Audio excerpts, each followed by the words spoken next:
Sa ulo ng mga balita. Taas pasahe sa jeep at iba pang PUVs ipatutupad sa Huwebes.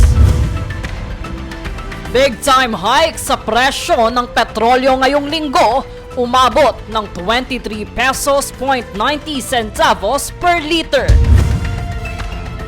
Pamahalaan gumagawa ng hakbang para maibsan ang epekto ng pagtaas ng presyo ng langis. Cash aid sa mga tricycle drivers nagsimula na. Pahayag ni Vice President Sara Duterte ukol sa impeachment, bineltahan. Pamilya ng nasawing OFW sa Israel binigyang pakikiramay ng DMW. Patas at pantay na balita, komprehensibong ulat para sa pulso ng masa.